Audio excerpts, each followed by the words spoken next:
ಸ್ನೇಹಿತರೆ ನಮಸ್ಕಾರ. ಎಲ್ಲರೂ ಹೇಗಿದ್ದೀರಾ? ಎಲ್ಲರೂ ಚೆನ್ನಾಗಿದ್ದೀರಾ? ಸೊ ನೋಡಿ ಸ್ನೇಹಿತರೆ, ನಾಳೆ ಬೆಳಿಗ್ಗೆ ಅಂದರೆ ಮಾರ್ಚ್ 6ನೇ ತಾರೀಕು ಕರ್ನಾಟಕದ ರಾಜ್ಯದ ಮುಖ್ಯಮಂತ್ರಿಗಳಾದ ಸಿದ್ದರಾಮಯ್ಯನವರು ನಾಳೆ ಬೆಳಗ್ಗೆ 17ನೇ ದಾಖಲೆಯ 17ನೇ ಬಜೆಟನ್ನು ಮಂಡಿಸಲಿದ್ದಾರೆ. ಸೊ ಸುಮಾರು ಜನ ಅಭ್ಯರ್ಥಿಗಳು ಕೂಡ ಕಾಯ್ತಾ ಇದ್ದಾರೆ. ಸ್ಪೆಷಲಾಗಿ KKRTC ಅಭ್ಯರ್ಥಿಗಳು ಅಂದರೆ ಕಲ್ಯಾಣ ಕರ್ನಾಟಕ ಭಾಗದ ಅಭ್ಯರ್ಥಿಗಳು ಕೂಡ ಸುಮಾರು ದಿನಗಳಿಂದ ಕಾಯ್ತಾ ಇದ್ದಾರೆ. ಕಲ್ಯಾಣ ಕರ್ನಾಟಕದಲ್ಲಿ ಮತ್ತೆ ಏನಾದರೂ ನೇಮಕಾತಿಗಳು ಆಗುತ್ತಾ ಅಂತ. ಅದರಲ್ಲೂ ಸ್ಪೆಷಲಾಗಿ KKRTC ಕಲ್ಯಾಣ ಕರ್ನಾಟಕ ರಸ್ತೆ ಸಾರಿಗೆ ಸಂಸ್ಥೆ ನಿಗಮದಲ್ಲಿ ಸುಮಾರು ದಿನಗಳಿಂದ ಏನು ಬೇಡಿಕೆ ಇತ್ತು, ಮುಂಚೆ ಏನಿದ್ರಲ್ಲ ವ್ಯವಸ್ಥಾಪಕ ನಿರ್ದೇಶಕರಾಗಿರುವಂಥ ರಾಚಪ್ಪ ಅವರು ಇದ್ದಾಗಲಿಂದನೂ ಕೂಡ ಸರ್ಕಾರಕ್ಕೆ ಒಂದು ಪ್ರಸ್ತಾವನೆಯನ್ನು ಸಲ್ಲಿಸ್ತಾನೆ ಬಂದಿದ್ದರು. KKRTCನಲ್ಲಿ ಆದಾಯ ತಂದು ಕೊಡುವಂಥ ರೂಟ್ಗಳಿಗೆ ಕಂಡಕ್ಟರ್ಗಳ ಸಮಸ್ಯೆ ತುಂಬ ಇದೆ, ಶಾರ್ಟೇಜು ಅಂತ.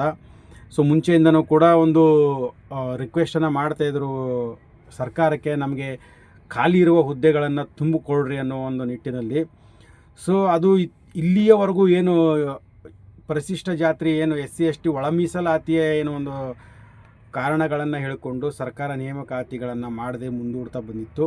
ಬಟ್ ಇತ್ತೀಚೆಗೆ ನೀವೆಲ್ಲರೂ ಕೂಡ ನೋಡಿದ್ದೀರಾ, ಧಾರವಾಡದಲ್ಲಿ ದೊಡ್ಡ ಮಟ್ಟದ ವಿದ್ಯಾರ್ಥಿಗಳು ಪ್ರತಿಭಟನೆ ಮಾಡಿರೋದ್ರಿಂದ ಸೊ ಎಲ್ಲ ಒಂದು ಅಭ್ಯರ್ಥಿಗಳಿಗೂ ಕೂಡ ಏನು ಹೈದರಾಬಾದ್ ಕರ್ನಾಟಕ ಅಭ್ಯರ್ಥಿಗಳು ಏನು 371J ಅಡಿಯಲ್ಲಿ ಬರುವಂಥ ಅಭ್ಯರ್ಥಿಗಳು ಕೂಡ ಇವಾಗ ಕಾತುರದಿಂದ ಕಾಯ್ತಾ ಇದ್ದಾರೆ.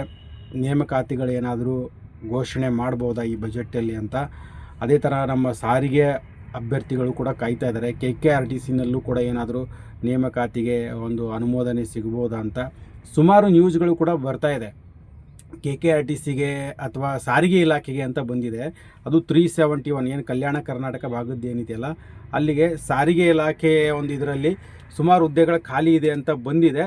ಬಟ್ ನೋಡೋಣ, ನಾಳೆ ಬಜೆಟ್ವರೆಗೂ ಕೂಡ ಕಾಯೋಣ. ಬಜೆಟ್ ನಾಳೆ ಬೆಳಗ್ಗೆ ಏನು ಬಜೆಟನ್ನು ಮಂಡಿಸಲಿದ್ದಾರಲ್ಲ, ಬಜೆಟಲ್ಲಿ ಸುಮಾರು ನಿರೀಕ್ಷೆಗಳಿದೆ. ಕಲ್ಯಾಣ ಕರ್ನಾಟಕದ ಭಾಗಕ್ಕೆ ಸುಮಾರು ಒಂದು ನೇಮಕಾತಿಗಳು ಒಂದು ಘೋಷಣೆಯನ್ನು ಮಾಡ್ಬೋದು ಅಂತ. ಅದೇ ಥರ ಸಾರಿಗೆ ಅಭ್ಯರ್ಥಿಗಳು ಕೂಡ ಕಾಯ್ತಾ ಇದ್ದಾರೆ. KKRTCನಲ್ಲೂ ಕೂಡ ಏನಾದರೂ ಘೋಷಣೆಗಳು ಮಾಡ್ತಾರಾ DCMC ಪೋಸ್ಟ್ಗಳು ಅಂತ. ಸೊ ನೋಡೋಣ, ಕಾಯ್ದು ನೋಡೋಣ. ನಮಗೂ ಕೂಡ ಕೆಲವೊಂದು ಮೂಲಗಳಿಂದ ಮಾಹಿತಿಗಳು ಕೂಡ ಬರ್ತಾ ಇದೆ. ಸ್ಪೆಷಲಾಗಿ KKRTCನಲ್ಲಿ ಒಂದು 2000ದಿಂದ 2500 DCMC ಪೋಸ್ಟ್ಗಳಿಗೆ ಕ್ವಾಲಿಫರ್ ಆಗ್ಬೋದು ಅನ್ನೋ ಒಂದು ಮಾಹಿತಿಗಳು ಬರ್ತಾ ಇದೆ. ಬಟ್ ಆದ್ರೂ ಕೂಡ ನಮಗೆ ನಾಳೆ ಏನು ಸಿದ್ದರಾಮಯ್ಯನವರು ಬಜೆಟನ್ನು ಮಂಡಿಸಲಿದ್ದಾರಲ್ಲ, ಬಜೆಟ್ ಮೇಲೇ ನಾವು ಕೂಡ ನಿರೀಕ್ಷೆನ ಇಟ್ಟಿದ್ದೀವಿ. ನಮಗೇನು ಕ್ಲಿಯರ್ ಕಟ್ ಆಗಿರುವಂಥ ಇನ್ಫಾರ್ಮೇಷನ್ ನಾಳೆ ಬೆಳಗ್ಗೆ ಬಜೆಟಲ್ಲಿ ಬರುತ್ತೆ.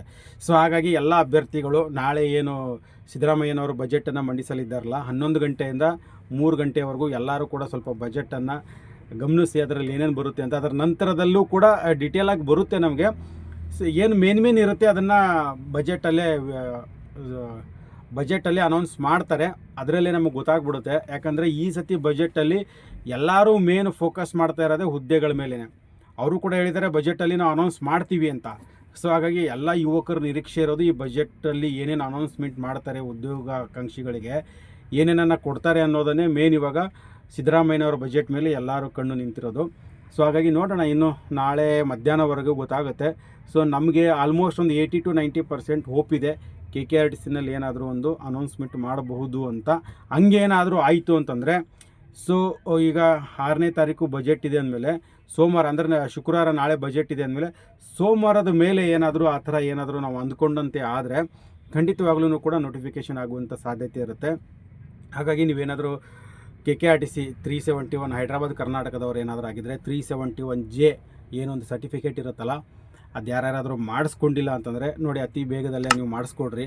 ಹಂಗೇನಾದರೂ ನಾಳೆ ಏನಾದರೂ ಅನೌನ್ಸ್ಮೆಂಟ್ ಮಾಡಿದ್ರು ಅಂದರೆ ಅತಿ ಶೀಘ್ರದಲ್ಲೇ ಒಂದು ನೇಮಕಾತಿನ ಪ್ರೊಸೆಸ್ಸು ಕಂಟಿನ್ಯೂ ಆಗುತ್ತೆ. ಹಾಗಾಗಿ ಯಾರ್ಯಾರು ನಿಮ್ಮ ಡಾಕ್ಯುಮೆಂಟ್ಸ್ಗಳು ಏನಾದರೂ ಒಂದು ಸತಿ ನೀವು ಚೆಕ್ ಮಾಡ್ಕೊಂಡು ಇಟ್ಕೊಡ್ರಿ, ಯಾವುದನ್ನ ಎಕ್ಸ್ಪೈರ್ ಆಗಿದೆಯಾ ಏನು ಅಂತ. ಆ ಥರ ಏನಾದರೂ ಆದರೆ ಬೇಗ ನೀವು ಡಾಕ್ಯುಮೆಂಟ್ಸ್ಗಳೆಲ್ಲನೂ ಕೂಡ ರೆಡಿ ಮಾಡಿ ಇಟ್ಕೊಡ್ರಿ. ಮತ್ತು ಏನಾದರೂ ನೋಟಿಫಿಕೇಷನ್ ಆದರೆ ಪ್ರತಿಯೊಂದು ಡೀಟೇಲ್ಸನ್ನು ಮುಂದಿನ ಹಂತಗಳಲ್ಲಿ ನಾನು ಕೊಡ್ತಾ ಹೋಗ್ತೀನಿ ಅಂತೆ, ಸರಿನಾ? ಸೊ ನಾಳೆ ನೋಡೋಣ, ಹಂಗೇನಾದರೂ ಬಜೆಟಲ್ಲಿ ಸಾರಿಗೆ ಇಲಾಖೆಗೆ ಸಂಬಂಧಪಟ್ಟಂಥ ಏನಾದರೂ ಒಂದು ಅನೌನ್ಸ್ಮೆಂಟನ್ನು ಮಾಡಿದ್ರು ಅಂದರೆ ಅದರ ಬಗ್ಗೆ ನಾನು ಕ್ಲಿಯರಾಗಿ ಇನ್ಫಾರ್ಮೇಷನ್ಗಳನ್ನ ತೊಗೊಂಡು ಮತ್ತೆ ಇನ್ನೂ ಹೆಚ್ಚಿನ ಮಾಹಿತಿಗಳನ್ನು ಮುಂದಿನ ವಿಡಿಯೋದಲ್ಲಿ ತಿಳಿಸ್ತೀನಿ ಸ್ನೇಹಿತರೆ. ವಿಡಿಯೋನ ಕೊನೆವರೆಗೂ ನೋಡಿ. ತಮ್ಮೆಲ್ಲರಿಗೂ ಕೂಡ ಧನ್ಯವಾದಗಳು.